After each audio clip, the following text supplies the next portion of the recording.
Okay, Germans, we hear you loud and clear that you don't wear lederhosen and eat sausages every day, but what about these more obscure commonly held beliefs Americans have about Germany?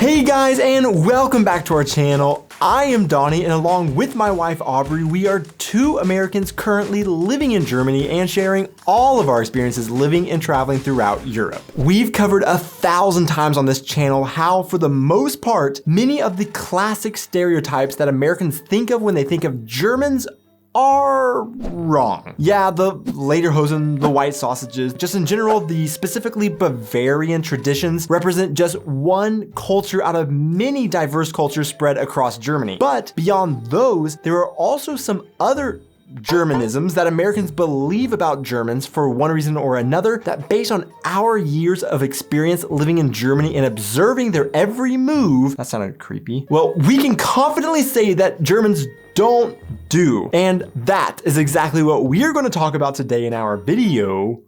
You've believed but been deceived about Germany.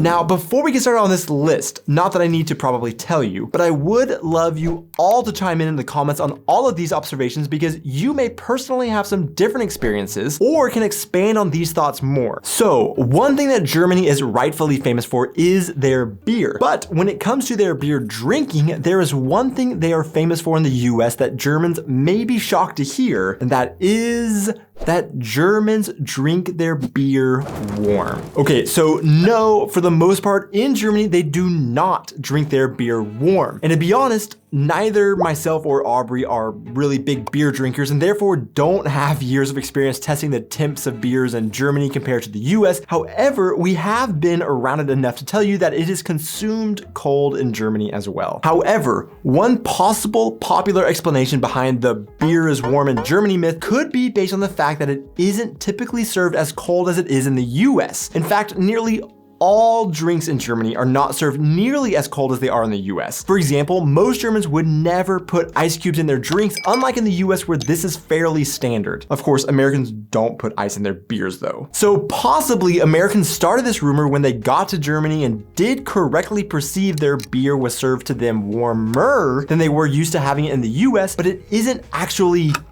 warm. But let me know in the comments, do you like a warm beer or should it always be cold? In one of the classic stereotypes of an American impersonating a German, you will almost always hear them throw in the word Fräulein in a sentence, as this word is believed to be one of the most popular words used in Germany. A lot of this stems from Hollywood and its use of this word as they depict Germans in their old war movies. Come in, Colonel Flink.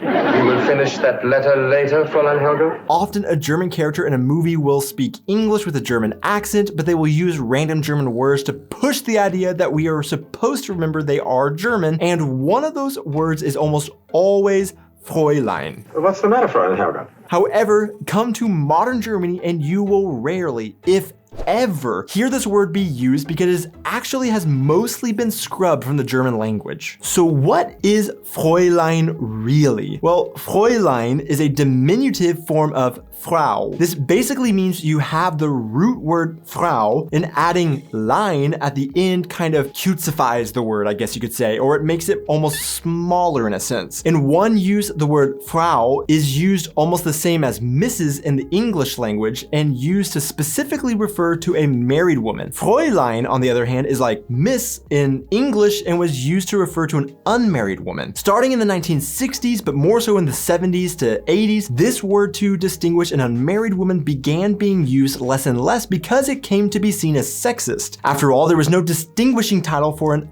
unmarried man. The change came a little bit slower in East Germany, but over time, the word has almost all but completely died out in use because it is viewed as demeaning to refer to a woman as Fräulein. So all those old war movies Americans are watching are probably actually accurate in their use of the word Fräulein because it was still a popular term in those days, but not so much anymore. There is an exception to this case in which you may still possibly hear parents scolding their little girl and calling her Fräulein if she's in trouble, which further solidifies the demeaning nature of the word if it is used towards an adult woman. Hey guys, real quick, I want to give a big thanks to all of our patrons over on Patreon for supporting our channel and helping us make videos like this one. If you want more information about how you can also support our channel, I will leave a link to our Patreon in the description below. But if you want to know another great way to help support our channel and overcome the YouTube algorithm, simply hitting that like and subscribe buttons and leaving a comment on this video goes a really long way. And with that,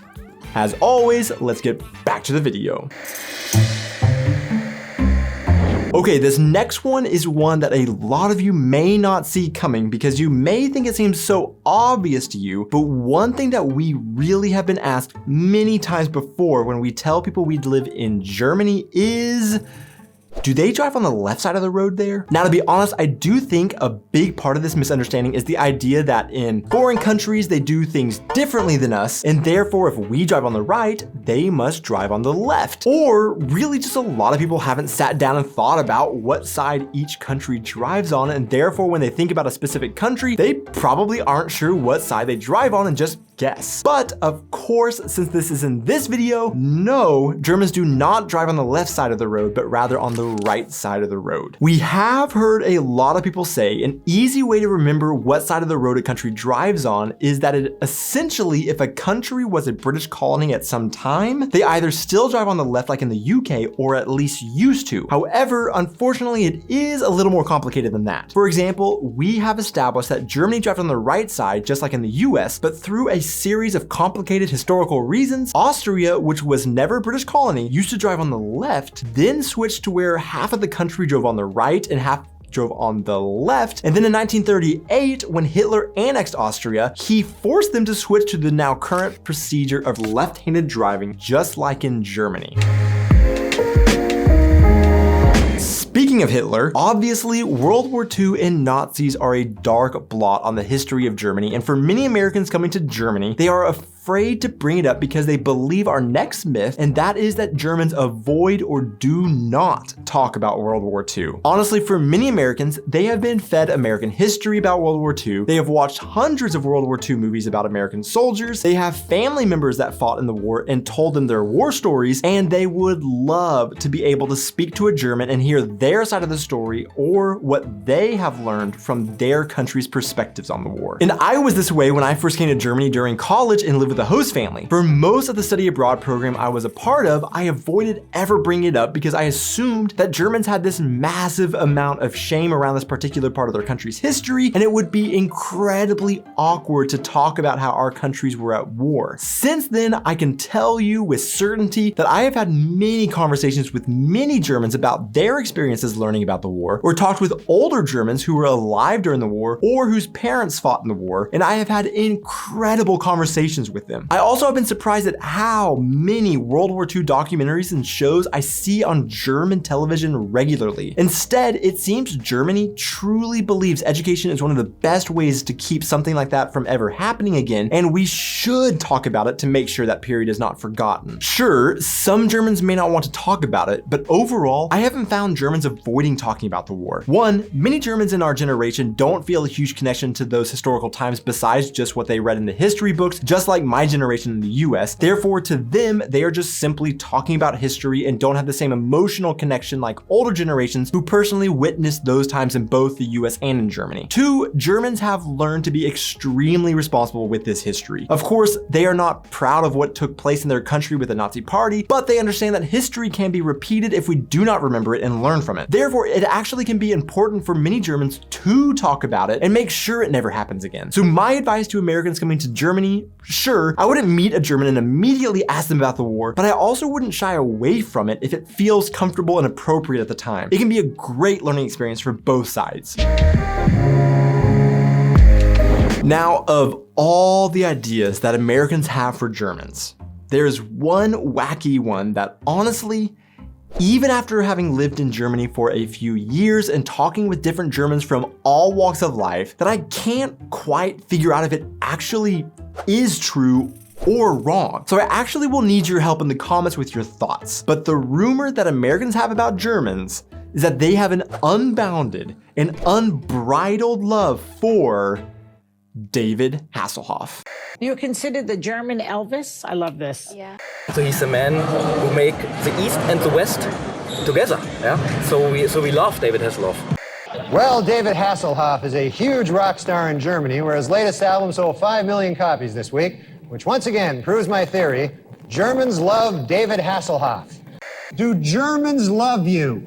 Now in the US, it actually is a little bit of a joke that Germans love David Hasselhoff, because in the US, he is kind of a guy that was big for Knight Rider and Baywatch, but now is kind of a quirky and the butt end of a lot of jokes. If anything, many Americans would just assume with a name like Hasselhoff, he must be German, and that is just why Germans must love him. But as we have lived in Germany, I have asked more than one German about him and how they feel about him, and every time I do, they are actually fairly indifferent about him, and I don't get the passion that I would have expected. Now, for Americans that may not be aware, there is some truth for sure behind David Hasselhoff's fame in Germany. While in the US, he was known for the 2 shows I mentioned earlier for the most part, in Germany, Austria, and Switzerland, sure, he was also known for the shows as well, but he was also known more so for his smashing music career. That's right, David Hasselhoff was and still is a singer today. A fact surprisingly unknown in the US. He had records and songs that went to the top of the charts in this part of the world in the mid-80s, but the Hoff was thrust into German-speaking world fame with his 1989 hit, I've Been Looking for Freedom, that was perfectly timed with the fall of the Berlin Wall. Now, the song was actually about a kid from a wealthy family trying to break free from the grip of his parents and make it on his own, but it kind of worked for Eastern Germany gaining their freedom from the Soviet Union as well, I guess. Irregardless, he performed it on New Year's Eve in Berlin over the recently opened Berlin Wall, which locked him into German and Cold War stardom and history. So, when I am looking online, it definitely seems like the love for the Hoff may be true, just like Americans think, but when I talk to people in person about it, Germans are honestly fairly indifferent about him. I guess I would think it would be like a lot of the world thinking that all Americans love Elvis, but if you ask me personally, I would say, yeah, he of course is iconic and can be fun to listen to from time to time, but I wouldn't say that I love Elvis. So let me know in the comments, do you love you some Hoff?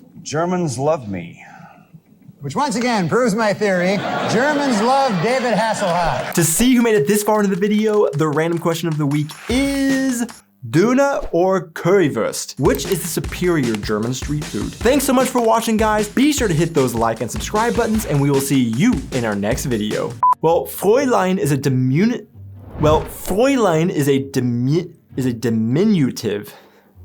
Diminutive if it is used towards an adult woman. Wow, I had a tickle or itch that whole time. Ooh.